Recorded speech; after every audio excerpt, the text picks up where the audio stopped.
Shalom, peuple de Rehoboth d'ici et d'ailleurs. Que Dieu nous bénisse ce matin. Bienvenue à notre espace pain quotidien. Je suis pasteur Ange. Je veux bénir le Seigneur de m'avoir choisi en ce mardi 28 mai pour vous partager le pain quotidien. Le thème du mois, c'est les mystères du royaume de Dieu. Le thème de la semaine, c'est entrer dans le royaume. Et le thème de ce jour, c'est le grain de sénévé. Et notre texte de méditation est tiré du livre de Matthieu, chapitre 13, verset 31. Que le Seigneur bénisse l'écoute de sa parole. Il leur proposa une autre parabole et il dit: le royaume des cieux est semblable à un grain de sénévé qu'un homme a pris et sémé dans son champ. Merci Seigneur, que cette parole puisse guérir le cœur de quelqu'un et que cette parole puisse apporter la guérison dans la vie de quelqu'un et que cette parole vienne ouvrir les yeux de quelqu'un afin que cette personne puisse voir les mystères cachés dans la parole de Dieu. Que Dieu nous bénisse en ce matin. Lorsqu'une sémence est mise en terre, elle ne devient pas un arbre immédiatement. Il faut d'abord que le grain meure afin que son germe puisse commencer à se développer. À cet instant, l'arbre nouvellement né est encore vulnérable et doit lutter pour rester en vie. Lorsqu'il y parvient, ses racines deviennent alors plus solides et résistantes. Plus l'arbre grandit, plus ses racines deviennent profondes. Et par la même occasion, le risque de le voir périr s'éloigne. Maintenant, les tempêtes et les vents violents peuvent bien s'abattre sur lui. L'arbre résistera. Nous pouvons considérer la foi sous ce même angle. Au commencement, la semence incorruptible de la parole de Dieu est sémée. Si elle est tombée dans une bonne terre, un cœur honnête, un cœur bon, un cœur disponible, un cœur disposé, elle germe et commence à croître. Est-ce que nous pouvons dire à ce stade que nous sommes solidement enracinés dans la foi? Moi, je dirais non. Parce que pour que l'arbre grandisse, il est nécessaire de persévérer jour après jour dans la parole du Seigneur. Pour qu'un enfant de Dieu grandisse, il est important, il est nécessaire pour cet enfant de Dieu de grandir dans la parole de Dieu progressivement. La terre doit être constamment irriguée de la parole de Dieu.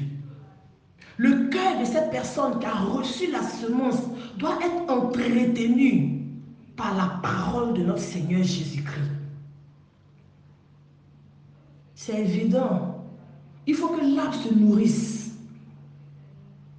Il faut que ce nouveau-né en Christ se nourrisse de la parole de Dieu. La Bible dit: oh, voici, la foi vient donc de ce qu'on entend. Et ce qu'on entend vient de la parole de Dieu. Par ailleurs, nous devons également apprendre la patience. Nous ne serons pas des hommes faits en Christ du jour au lendemain. Ce n'est pas par un claquement de doigts qu'on a enraciné dans la parole de Dieu, sinon qu'on s'enracine dans la parole de Dieu. Ne soyons pas découragés. Si nous ne sommes plus grandir spirituellement, ne soyons pas découragés si les soucis, si les problèmes, si les adversités se dressent au-devant de nous. Nous devons plutôt manifester la foi.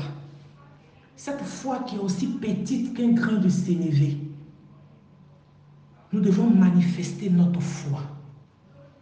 Ne soyons pas étonnés des difficultés, ne soyons pas étonnés des obstacles. C'est des choses qui peuvent arriver dans notre parcours, sur le chemin de notre foi. La Bible dit que le jour de la résurrection du Seigneur Jésus-Christ de Nazareth, les femmes qui partaient au sépulcre pour aller embaumer son corps, sur le chemin, elles se sont posé la question, qui nous roulera la pierre? C'était un obstacle qui était dressé au devant de ces femmes, mais elles n'ont pas rebroussé chemin. Malgré qu'elles étaient conscientes qu'un obstacle les attendait, elles ont continué les marches. Elles ont avancé. Parce qu'elles avaient foi que quelque chose se passerait. Des fois, dans notre marche avec le Seigneur, des problèmes peuvent survenir de nulle part. Tu peux te rendre compte des fois que Dieu est silencieux. Parce que tu pries, tu ne vois pas les ossements. Tu parles, tu n'entends rien. Tu jeûnes, tu ne vois rien. Mais le silence de Dieu n'est pas un oubli. Et quand nous nous rendons compte que Dieu a sémé quelque chose en nous, qui est la foi, et que nous manifestons la foi devant les obstacles sont obligés de respecter notre foi. Nous avons quelque chose en nous que nous ne devons pas négliger. Le Seigneur a sémé quelque chose en nous que nous ne devons pas négliger. Aussi petite qu'elle est, elle peut déplacer des montagnes. Et ce matin, je veux fortifier mon frère, je veux fortifier ma soeur, qui certainement passe par des difficultés, qui certainement est découragée par une situation qui se dresse. Je veux te dire de manifester la foi, aussi petite qu'elle est, comme un grain de sénévé, afin que la puissance de Dieu puisse déplacer cette montagne qui se dresse au-devant de toi. Il n'y a rien qui peut résister à notre Dieu. Parce qu'il est plus grand que tout. Lui-même, il a été l'exemple. Il est mort et ensuite, il est ressuscité. C'est ainsi que cette graine qui tombe en terre, si elle ne meurt, elle ne peut porter de fruits. Que cette graine qui est la foi dans ton cœur puisse grandir et porter du fruit. Quand on plante un arbre, au départ, il est insignifiant, il est invisible. Mais ce arbre-là finit par grandir. Lui, c'est comme le grain de sénévé. C'est un grain qui est très petit. Mais quand il commence à pousser, à grandir, il peut atteindre 2 mètres. Ce matin, que ta foi atteigne 2 mètres. Que ta foi grandisse. Que ta foi porte du fruit. Que ta foi puisse ôter les obstacles au-devant de toi en tant qu'enfant de Dieu. Je vais te dire ce matin, bien-aimé, ne soyons pas surpris de cela. Ne nous étonnons pas qu'il y ait de l'adversité au-devant de nous. Simplement, tenons ferme et retenons fidèlement le témoignage que nous avons reçu. L'épreuve de notre foi fait partie du processus normal permettant une bonne croissance dans notre marche avec le Seigneur. À mesure que nous ferons face aux difficultés et que nous les surmonterons, notre foi s'affermira et ses racines deviendront toujours plus profondes.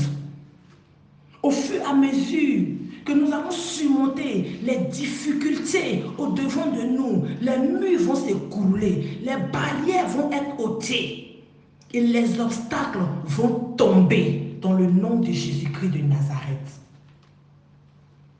En définitive, la seule chose dont nous soyons, la seule chose dont nous ayons à nous soucier est la suivante. Cette seule chose-là, c'est de demeurer dans l'amour de Jésus-Christ de Nazareth pour le reste de notre marche, pour le reste de toutes choses. Et ce que je veux que tu saches, bien-aimé, Dieu dans son amour nous fera toujours triompher en Jésus-Christ de Nazareth. Oui, ce matin, il faut que tu saches que ton Dieu que tu adores te donnera toujours la victoire, quelle que soit l'adversité. Que ta foi ne défaille point et que l'amour de Christ grandisse dans ta vie ce matin. Que Dieu nous bénisse. Bonne écoute. Restons bénis. Amen.